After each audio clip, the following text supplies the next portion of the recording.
Yeah, no, that's actually a really good shout out. For those of you that have joined our AMAs and Discord in the past, you are probably familiar. But for those of you that have not, we have the AMA voiceless chat in our Discord server, which is always a lot of fun and very lively. And so, obviously, people are welcome to comment and tweet on the space as well. But if you want the feeling of live conversation, it's definitely the AMA Voiceless Chat channel in Discord. So highly recommend checking it out. Also, real quick before we start, shout out to Fezzy, that techie boy. He's in the audience. Actually got to record a podcast with him a little bit earlier, so keep an eye out for when that goes live. But it was a great time. Excuse me, it was a great time. So shout out Fezzy, give him a follow. He is a phenomenal, phenomenal guy. So with that, it looks like it is working, and we are going to get started. This is why I preemptively said thank you for your patience, and we're going to get rolling. So, first question of the day. We're coming out swinging at Workhorse. This is his second AMA, so it's time to just throw him to the wolves and light the fire. So, Workhorse. Anyone else is also welcome to add in afterwards, of course. Uh, Thoughts on how many pieces we feel like need to be in place before PvP goes live? That's a very good question, and it's something that we definitely think about a lot. There hasn't been an official decision internally on the who's and the what's and the hows on that one. However, it is a pretty strong consensus that we're not going to be launching PvP until at least the basic classes are out. There's a bunch of potential pitfalls that come with launching too early or launching too late. Obviously, none of us really want to wait around forever. However, if we launch too early, it'll create potentially some tech debt for us, which will result in us having to redo some things, which will only belabor things and make things longer or whatever. However, we do think that is kind of the sweet spot, that once we kind of get to basics being out, we're happy with how they're functioning. After that point, we will be in a spot where we could actually start pulling some triggers on the PvP front. Can you recap numbers? How many basic classes do we have currently? Currently, we have 4, so we need 8 more to go. And actually, I'll get in trouble for saying this, but I'm going to say it. I'm optimistic that it'll happen relatively quickly. Now that we're getting through some of these initial mechanics, that's the hardest part, building mechanics. That takes a really long time. However, once we're through building those mechanics and it starts to get a little more streamlined, hopefully we start seeing that churn come a little faster. I do hear Beetle's heart right now hurting, but hey, we'll do our best. So I'll just say, if we only had archers out, for example, and we went into PvP and it was archer versus archer, AVA, we can all see how that would be limited. If we have at least 12 different classes, when we saw warrior come out, it already changed, if I'll use the word meta in PvE, when you have an enemy that's the same enemy and you think will behave similarly, it changed it in a big way. Every time a new class comes out, it'll likely change that. When we start doing player versus player, having the efficient frontier of classes out to make the meta fun enough for people to really be competitive, it's at least going to be basic classes and maybe some other things. So we want PvP to hit hard and to be effective and for people to love it and share it. So we're building those classes with PvE. And when we get to that right level, and it may be a little bit more than basic classes, we're not sure, but it's not at the very minimum. That's the best answer we can give at this point without over-promising anything. Yeah, for sure. Bolon, you want me to answer that subclass question from the Matty Pesk?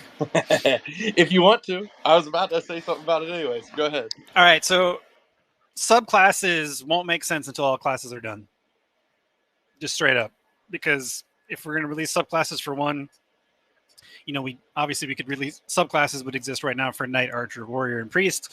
However, if we just went live with those, everything gets thrown way off kilter in terms of a balance perspective. So subclasses exist after we basically get everything out. It's not a sexy answer, I realize. But practically, that's just what needs to happen.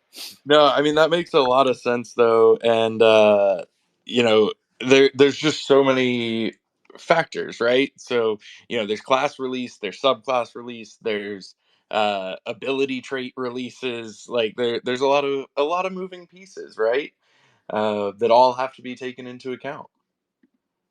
And just to make it more complicated for people to realize what happens behind the scenes, if and when further expansions happen, there are more spaces for more classes yet to be released. So the game committee really has their work cut out for them, because we have a lot of classes to catch up with, and every time it kind of changes the game, we want to make sure it's with each update, it's fun, and we're looking at new PvE experiences, but also the path towards PvP. And we also have to consider and kind of plan for the future of other classes that would come out. That would be basics and all the way up to higher and more rare classes. So really appreciate Ian, Workhorse. I don't know if I should be saying Ian. I'm sorry. Ian's just fine. Don't worry about it. Work Ian Horse, Hubert, Magnus, Beetle, Dude, Segamus Dad, and Pinecone, of all the things in the background. You guys are amazing, and we should really be grateful for all the hard work they put in and being able to fix the problems that we don't even know exist yet. So long answer to the really thoughtful question, but we're excited about PvP when we get there. We just want to make sure that it's a banger. Thoughts on Chef class? My thoughts are Dreamer's thoughts. I'd love to hear Dreamer's thoughts on Chef class. Is Chef class like the Blue Mage from Final Fantasy IX? Because that guy still haunts my dreams. Is that what? That would be a fun design choice. No, I don't know if you caught this. It was an April Fool's joke. I made a fake chef class, like a couple skills for it, and because I think chefs are hilarious as a potential archetype. But to answer the question, no chef class. But now it's the attraction. Do you like steal abilities from monsters, like the chef guy? Yeah, that's the blue mage. Yeah, that would be. Man, that could be. You could make meals based upon the monsters you've taken down, and then use that. Look like the guy from my dreams. I'm supportive. Okay. I was reminded. I meant to say at the beginning. Also, shout out to Christian Peters, Sergeant Filthy McNasty, Dr. J, Kurt Hokaj, Sticks Intern, Christian and Sergeant put together a meetup in San Diego this past Saturday, and I was able to fly out there and join them, and it was absolutely a blast. So sorry to detract from the questions for a moment, but it was just so much fun. It was great to get to see Christian again. I've met him at a couple events now. I got to meet Sticks Intern. I got to meet Sergeant. I got to meet Dr. J and Kurt Hokaj, which I'm probably saying his name wrong. But just in general, it was an absolute blast. Kudos to you guys for putting that together. And I would just say, take that as inspiration for anybody else who's interested. If you're in an area and you want to hang out with other DFKers, find out if there's others in your area, because there probably are. And then just, go get dinner, go have fun, go hang out. It's always really cool to meet your internet friends IRL. I got to, hug Sticks Intern and Sergeant Filthy McNasty, which is, just a moment that I'll remember forever. So kudos to you guys. It was a blast. Thank you so much. Christian pretty much just hosted me the entire day and took his whole Saturday to put up with me. So thank you. And Sticks Intern made it work to be able to meet up. It was a lot of fun. It was a really good time. Looking forward to doing more of that. But anyway, back to questions in the chef class and other things. Another one actually for Workhorse here, also from the Maddie Pesk. Scholar it's from Maddie? Oh no. It is from Maddie. Yeah, come on now. I didn't look at that part. Liz was from Maddie. So Scholar has repeat abilities, and Pirate also has a chance for some abilities to repeat. So the question is, how many times can something be repeated? Is it possible to go infinite? What are the thoughts there? In general, Maddie, there will be safeguards to prevent crazy abused infinite combos. Usually that will come in the form of a limit. When you are referring to, and I'm going to bring up the pop quiz. I looked at it before this.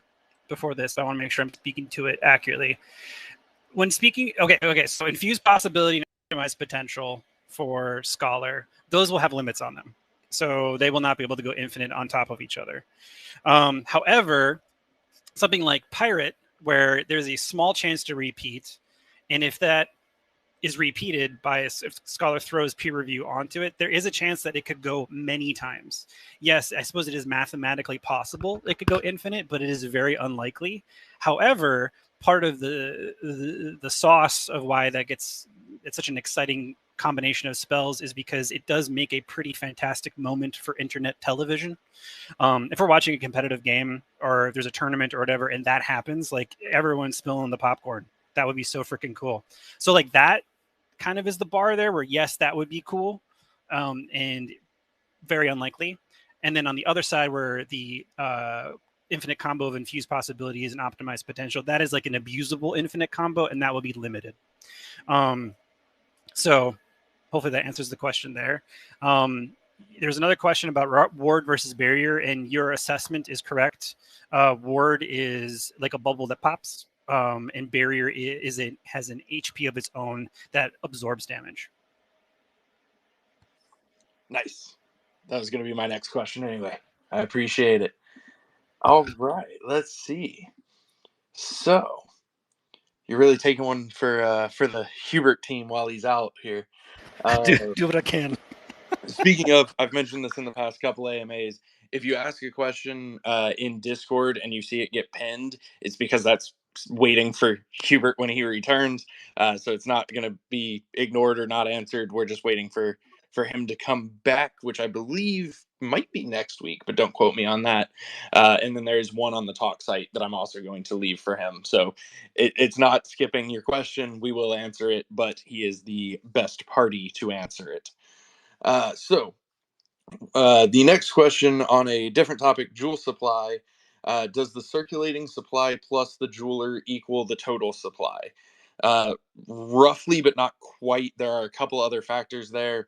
So circulating supply, as CMC, CoinMarketCap, and CoinGecko track it, is total supply minus the jeweler, so time locked, and then also minus project controlled funds. So like the Quest fund is also not accounted for in there. So it's pretty close, but there is a little bit more of a discrepancy. I believe also whatever's remaining that is vested but has not yet been claimed is also in that like in between area. So the vast majority of it, like I want to say our circulating supply shows maybe like 45 million below the total supply, and about 40 million of that is in the jeweler. So that is the bulk of the difference, but there are a couple other factors there. Anything anybody wants to add to that before I move on? All right, good deal. Oh yeah, y'all can give me thumbs up now and everything, man. This is great. So, question for probably starting with the Solidity side of things. Would it be possible to allow the queuing of level ups for dark summoned heroes? So, for example, somebody dark summons, they now have 5 level ups available on a hero. Is there a way to say, I want to apply this to all of them and group them all together? Yeah, so I actually was thinking about just this. Hopefully, you guys can hear me okay. It's my first time Yep, speaking. you sound good. Great. I was just speaking about this, or thinking about it, sorry, when I was doing some of my own dark summoning. And yeah, I think it should technically be possible. We just need to add a method for it on the meditation circle to basically, you'd have to have other inputs to specify, how many levels you want to do, and also just have it be the stats that you want to boost for each level, and that could be something that you just set in bulk or something to say like, I want them all to be my highest stat or something. The tricky thing that could come into play is maybe you select like highest stat, and then between level ups, maybe that changes because you get really lucky and you level up something else higher.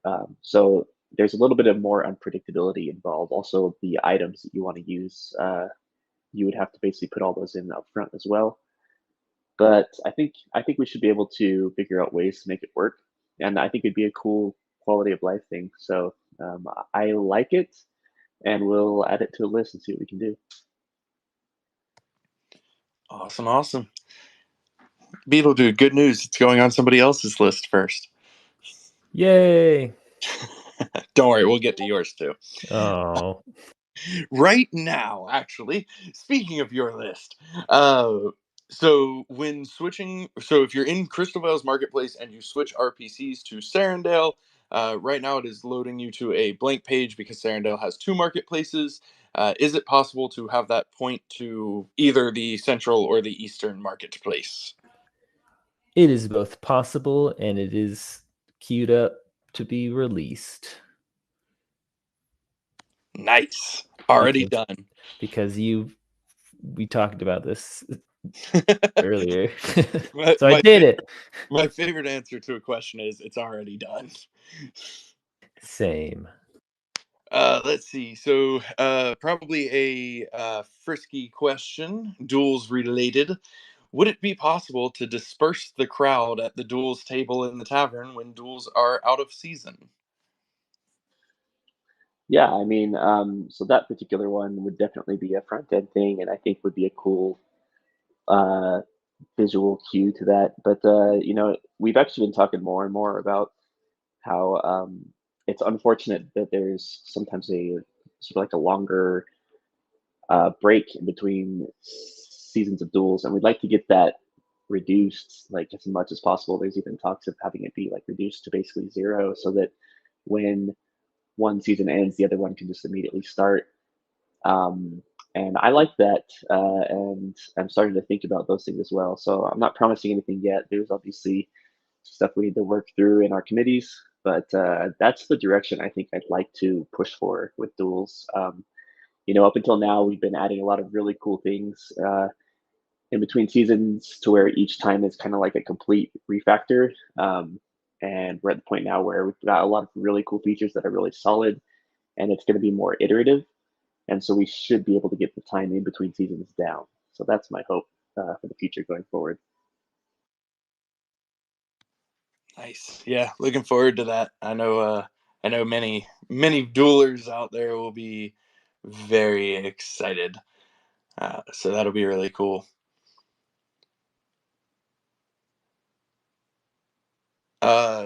Let's see. Throwing one out for the dude of Beetle again.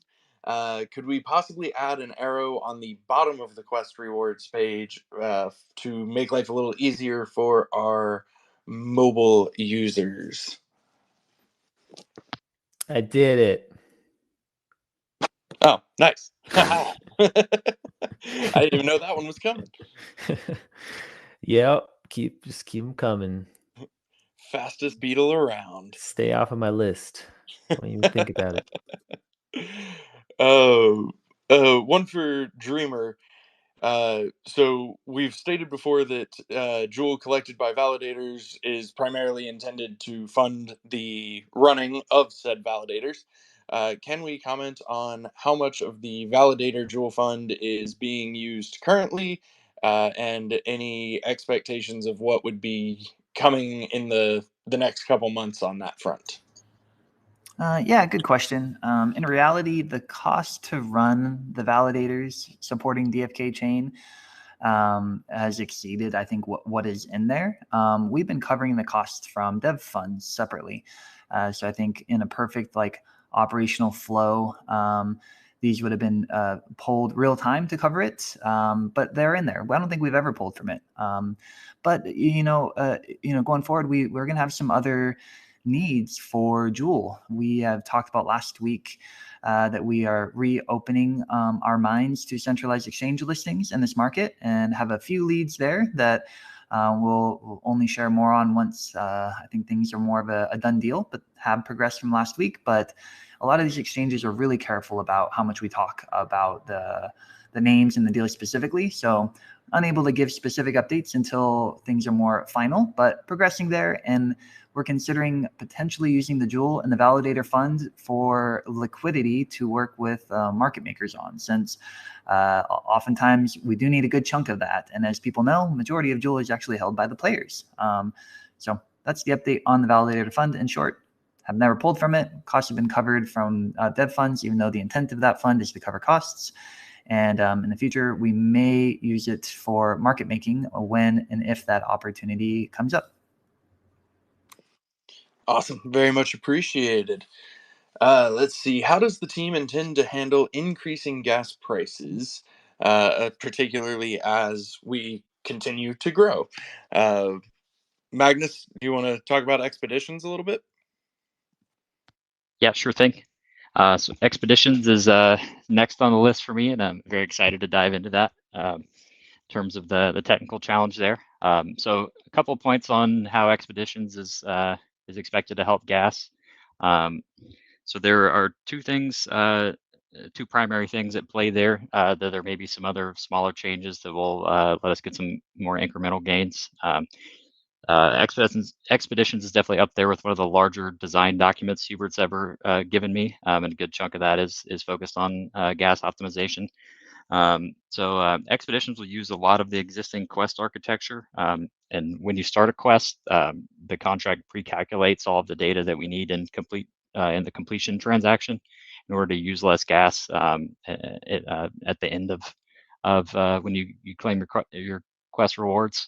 This was something we shifted to in order to get around some of the computation limits on Clayton when we introduced pets, and basically put a lot of the computation in the start Quest.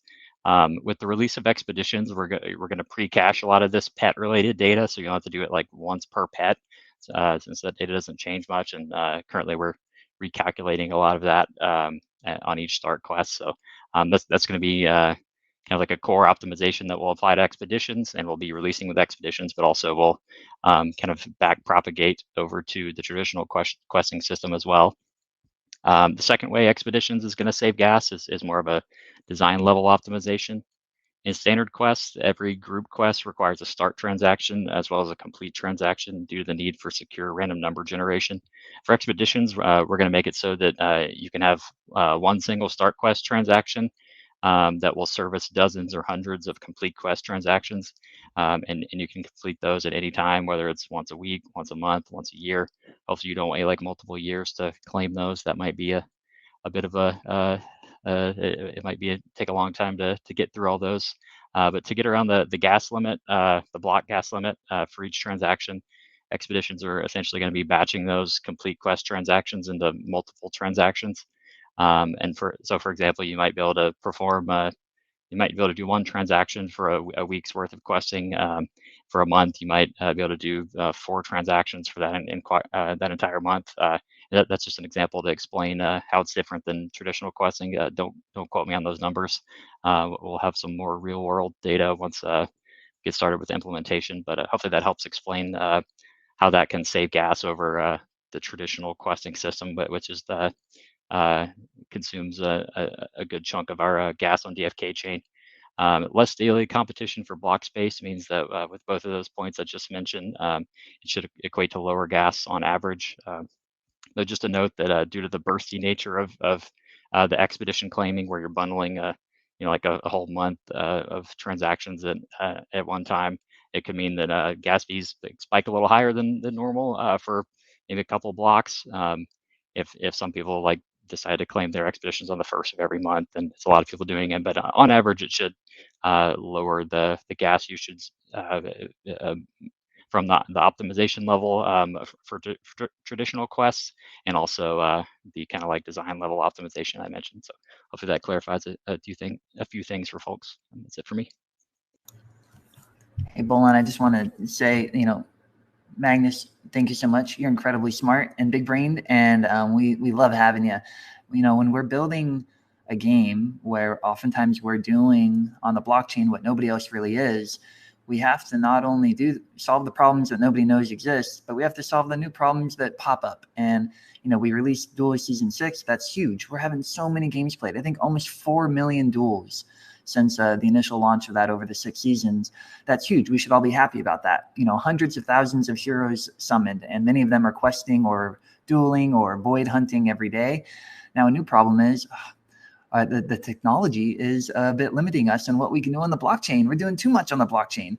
So already we have really good plans. These plans have taken a while to get in focus because we want to make sure it's the right solution. And as we're focusing up on expeditions, we hope that we now have enough information to make them effective for the user, for the blockchain, and for the future growth of all the features we need to shove into the blockchain. So excited about that. It will be a premium feature that hopefully will be more cost efficient than I think any of us are too worried about, but it will be premium. If people do want to do the manual clicking and go through it, they will have the option. But Expeditions is huge. I'm excited. It's a huge, beefy feature that we need to get right and released when it's ready. And when it is, hopefully it frees up a lot of that technical space for us to keep adding much more of the game that is yet to be built. Thanks, Magnus, for that really awesome overview. Yeah, real quick, because I also I think Fox said a couple points about consolidation with Expeditions, but before we do that, I wanted to throw this out there, and Magnus, tell me if I'm right or wrong, because this is partially how I've been thinking about Expeditions, not as a dev.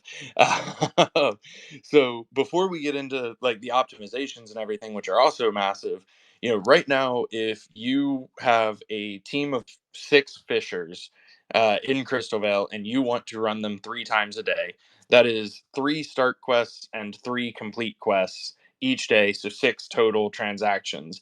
Whereas if you did an expedition for only that 24 hours, it's 1 start quest and 3 complete quests, bringing it from 6 to 4. So you have a 33% reduction there. And then if you hit 2 days or more, it's almost a 50% reduction. Is that correct in theory? Yeah, no, that's accurate. That's a good good explanation there. I think that I'll makes also, sense. Oh yeah, go ahead, Fox. Oh, sorry, I thought you were done. I'll also just note that with the first scenario, it would be hard or impossible to batch those completes into 1 transaction. But with the second one with Expeditions, I think those would be batched, and you could potentially do more and less transactions, but the amount of gas that's being spent on those is going to be similar. So definitely a time optimization and a transaction number optimization, which has its own overhead as well. Yeah, and then as far as consolidation goes, and running heroes at larger numbers, anything y'all want to throw out there? Yeah, I'll try. And it's been a minute since I read this part of the FSD, but and we had some internal back and forth on the best way to do this. But there are some things in Expeditions that allow you to have a lot more happening in parallel than you can without Expeditions. So for individuals that have a lot of heroes, it's a really great quality of life improvement because you're able to do more from within your account basically, and not having to try to split those in weird ways into other places. So I do like that aspect of it. It's a lot simpler. You don't have to have a lot of moving parts to accomplish the same amount of stuff. Yeah, very much looking forward to that, as I know many others are as well. I'm excited to get my heroes consistently questing because I'm a bad hero owner, and I admit it. Have there been any talks with Mexi, who currently has Joule but through Harmony, about adding support for DFK chain?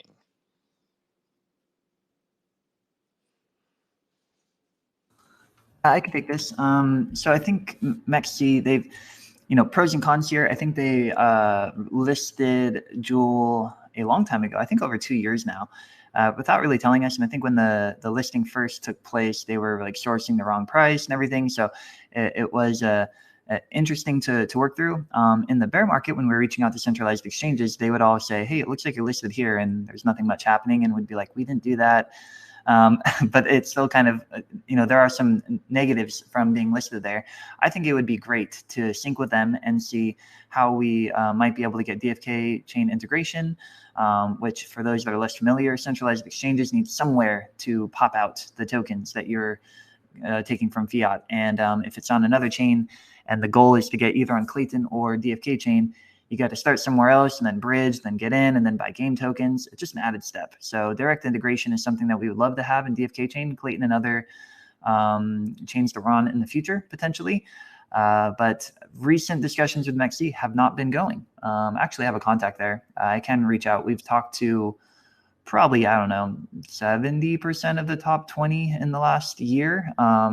And with everything that happened earlier this year, kind of took a step back with all that information gathered, and we're revamping it. So let's pin this one to do a follow-up on maybe in a few weeks or so, since we have a couple of other meetings and holidays scheduled. But I think at one point it would be good to sync with them, whatever that syncing might be, even if it's just making sure they have all the right information and going from there. Most definitely appreciate the input there. Let's see. Thoughts on an achievement system down the line? I know that's something that we've talked about in the past. Fox, maybe you have any thoughts there? Yeah, I mean, we started out the gate with support on the contract level for having a profile and having like those profiles be able to hit achievements and things. A lot of that, I mean, like we've got a few spreadsheets of just all of the achievements we could think of and stuff. So really, it's just a matter of picking that back up and sort of like running with it. But I think it'd be really fun. We're definitely looking into like ways to make like the game more social, because as a MMO RPG, it's really important that you interact with other people in the game as much as possible. Duels is a great way to do that, and it was kind of our first foray into that. But I'm sort of envisioning a future where you'll have like in-game chat and guilds and things like that, and the ability to see and interact with other players and see their achievements and their how they dress their heroes and stuff like that. I think it's really like a whole other aspect of our game that we haven't really tapped yet. That's just huge. So definitely, I do love that, and I think that we should start to see more and more of that as we shift more of our focus towards some of those in-game social aspects.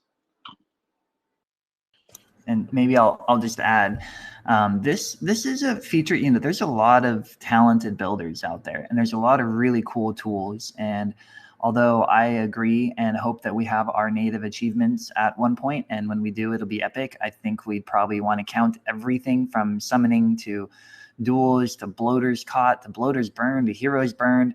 There's so many cool achievements that we could have out there that could be either little trophies or maybe qualifiers for tournaments, whether PvP or other events. We need a lot of the game to be built out to make that most effective as well. So the order of which we do things, do we pump out a few classes, or do we progress PvE, or do we do expeditions? And there's so many things to do. So the asker of this question, I think everybody agrees achievements are definitely necessary for the long-term success and fun factor high part of the game. I don't know if we're going to be able to prioritize it as soon as others might want. Well, I think we'll have to look for the pockets to not be overly disruptive. But blockchain also has a lot of data, and there's a lot of good kingdom builders out there. Somebody wants to raise their hand and make a dashboard that's just a static dashboard of tracking this kind of data as new things come out. I imagine people would use it, and we would love to plug that into the castle. So just throwing that out there. Achievements are fun, whether they're actually minted or not, and just a dashboard. We want to be tracking all the awesome things people are doing, and I'm sure we'll be able to do our best to backfill that information when it comes out more natively. I just want to be transparent. Looking at that list of building that we got to do, I don't know where that would come into play in the near or mid future. Yeah, I think that's a a very fair statement. But it is a really cool thing. So, for all of the builders out there who refuse to build Pokemon Snap with DFK pets for me, no matter how many times I mention it, just throwing that out there too. But yeah, that would be really cool. So thoughts on, we don't have SPD up here, so I can't put him on the spot with this one. So Beetle Dude, Workhorse, or anyone else, but thoughts on having classic armor sets for each class, where it takes the armor and accessory slots, but they are styled like the previous graphics, so that way they still have all the updated stuffs, but look like their classic view.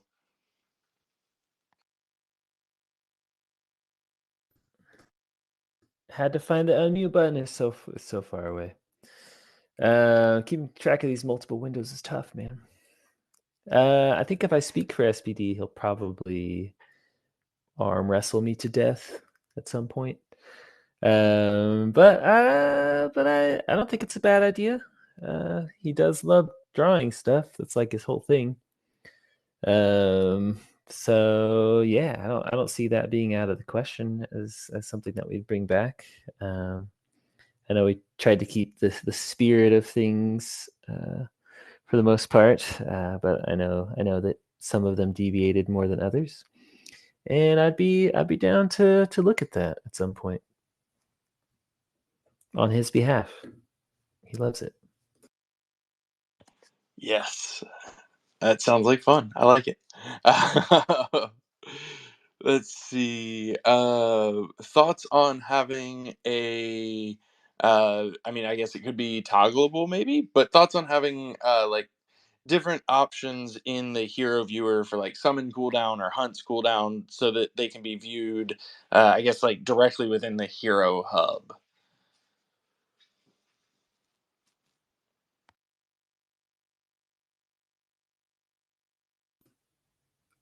The question is customizable cooldown locations. Is that sort of what we're getting at?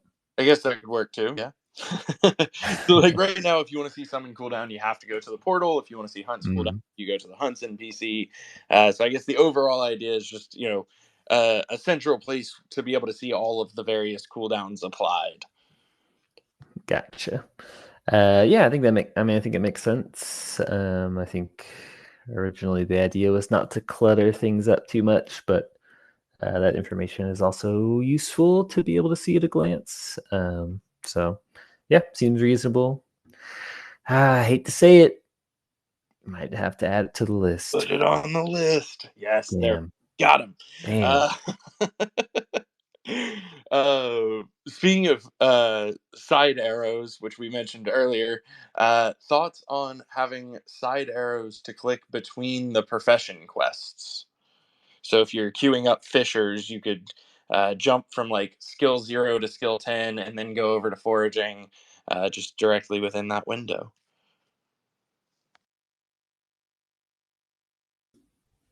Intriguing. Possibly. I wonder if that would end up taking just as many clicks if you were trying to get to a specific one. But maybe like a drop down would make sense in the quest window. Just trying to think through what might make more sense.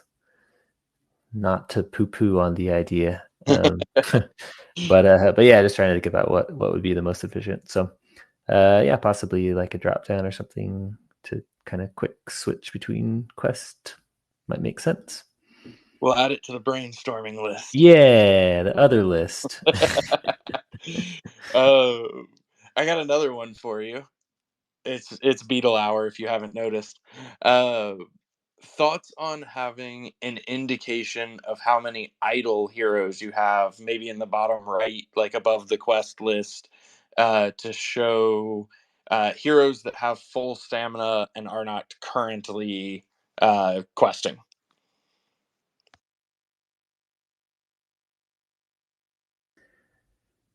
Yeah, I think we'd probably need to think about it. The screen real estate is pretty valuable right now. So just trying to think through what that could look like. There was a follow-up actually in the AMA questions channel of doing it more as an icon on the heroes icon, similar to like the Hungry Pets icon. Mm-hmm. Yeah, I think that makes some sense. Add it to the other list, not the first list, the other list. Add it to the brainstorming list. I like Yeah. Yes. Yes.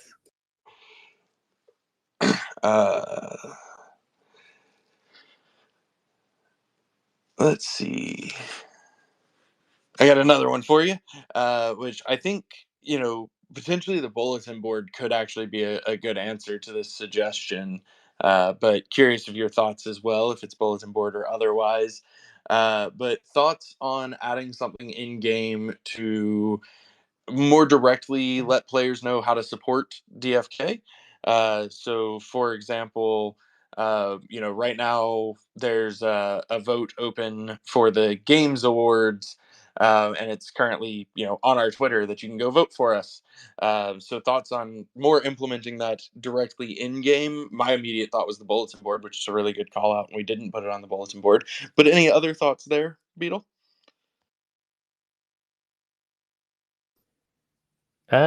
Yeah, I mean, we have the bulletin board. We also have the little alert bar, which we've hooked up to allow links, so that's an option. Those are the main options. Other than a Discord announcement. But I think we could possibly make the alert bar have multiple items in it. Perhaps that might be an option that we could do. But yeah, I think it's a great idea. There's definitely times where we want to get people's attention who may not be in Discord. So right now we do have the alert and the bulletin board, and I think we could try to leverage those for those items as well. Nice. Yeah. The alert bar is awesome, and thank you for the alert bar. It's super useful. So very much appreciated there as well. Thoughts on displaying the age of the hero, like in years and months? Right now we show the summon date, but thoughts on actually showing their age?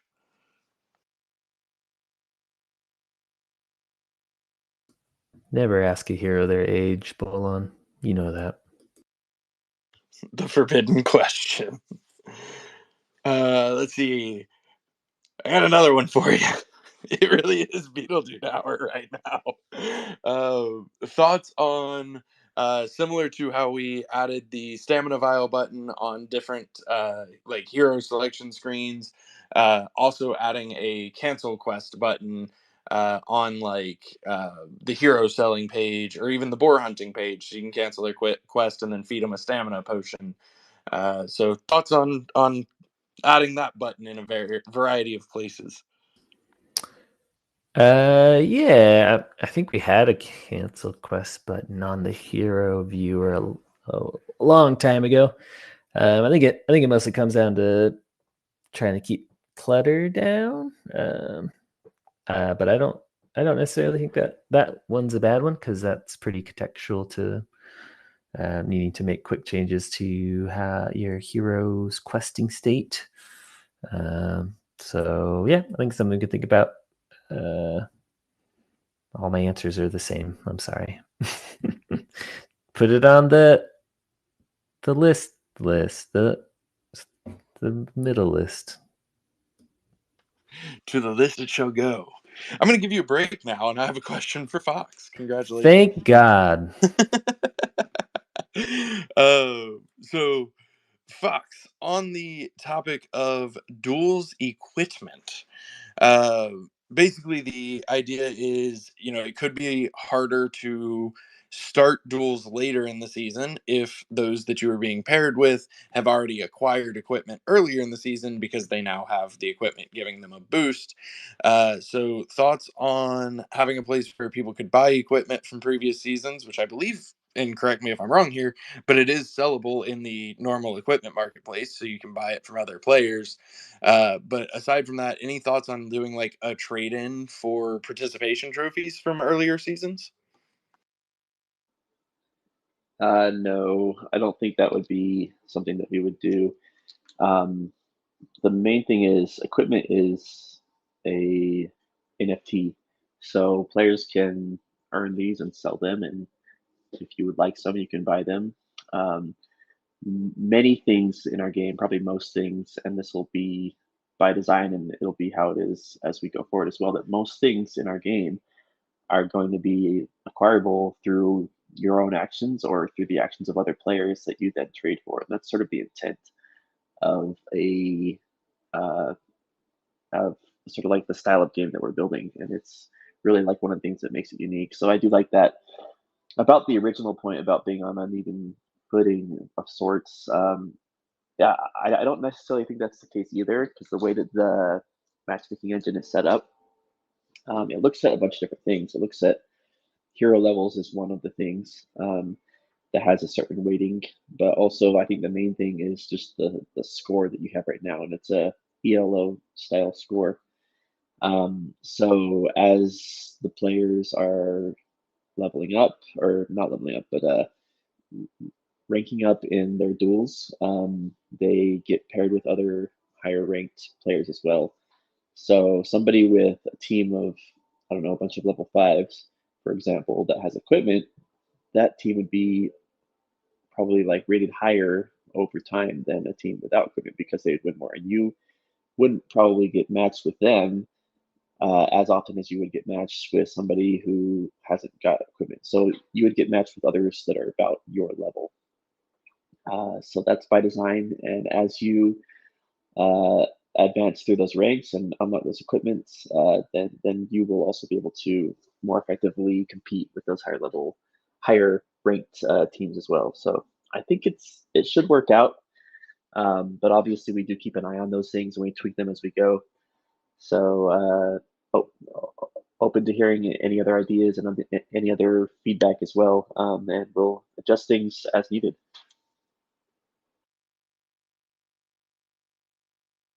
Yeah. Also, let's add that to Beatles list. No, just kidding.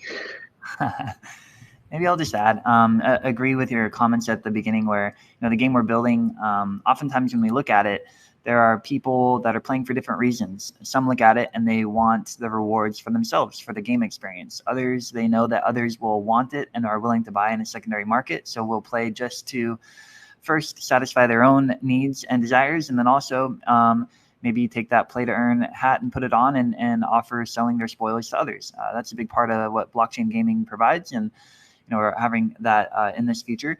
But there are other features that we don't want to follow that route, that will be soul bound. That we really want to promote some features to be for the player themselves. So I think currently in the game, void shards is something without utility, with a utility in the works, but I do not believe these are tradable, and that's by design. We want some features to reward the gamer, and maybe some of the things they unlock to only be attainable through actual gameplay. So finding that balance between a lively Web3 powered ecosystem and economy, while also preserving some features for the actual player of those features. It's a tricky balance to follow, and we're trying to do our best as we kind of get more information and learn along the way. Most definitely. I'm going to snag one last question, and then we will pause there. And actually, I'm gonna bring Doug Hype on the stage for just a second, and then we'll do closing comments. Then I'll bring him up, and he can bullish us. Why not? But prior to that, last question: do we expect to see other games on DFK chain in the future? That is most definitely our plan. We've talked about it a little bit before. We have Dragon's Crossing. ADFK has built some incredible games as well. So that is definitely, our part of our vision is having other games join DFK chain, whether they use DFK assets or not. Obviously, we would love for them to use DFK assets because it just adds even more to that overall ecosystem, but it's not a requirement. We've talked a handful of times about wanting to get the chain more opened up in the future, and that is still on the agenda, but there's more that goes into it than just saying it's open now. But even in the meantime, that's why we have the build.defykingdoms.com site. If somebody wants to build something, if somebody wants to deploy something and they need to get whitelisted, that's absolutely okay. All they have to do is send us a message on that site, tell us what they're wanting to do, so that we can make sure it's not malicious, and then they can do so. And we've seen a couple other protocols like Merkley, and there was another one, and I'm blanking on their name now, sorry, that have deployed on DFK chain, and then Dragon's Crossing, like mentioned. So we're very much open to that, and if it's something that you're wanting to do, reach out to us. That's what we're here for. Any thoughts on that before we go to final comments? Maybe one quick thought. So Avalanche is also looking to continue to expand their technology there. They've been working on I don't want to misrepresent what it is, but like a cross-chain, subnet messaging system that would likely make it so that interacting with other subnets or even having a presence on DFK chain from other games or protocols is possibly easier. More to come on that and other technologies that can make it easier. I think for a game to fully deploy on like a subnet with maybe less or limited infrastructure as like full-blown layer 1s or layer 2s. I think that's maybe a drawback to some, but as technology catches up, then those opportunities will also be easier to obtain.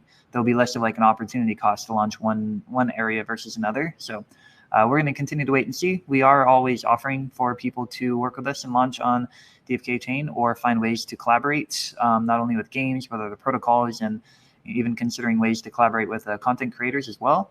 So just part of it is letting technology catch up a bit, and also the market get to the point where people are more open to do things like that. But definitely something we want. We just don't control all the inputs for it to happen. Very nice. All right. At this point, open invitation for any final thoughts from anybody.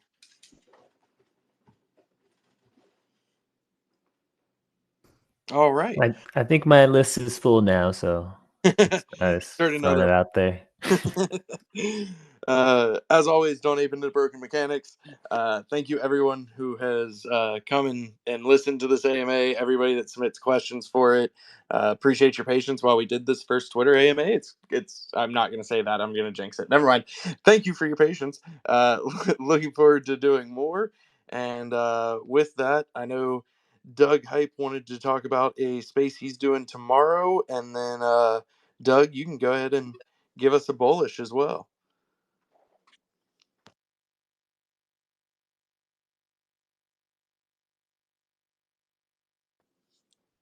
Are you there, Doug? Yeah, I am there. Can you hear me, Soran?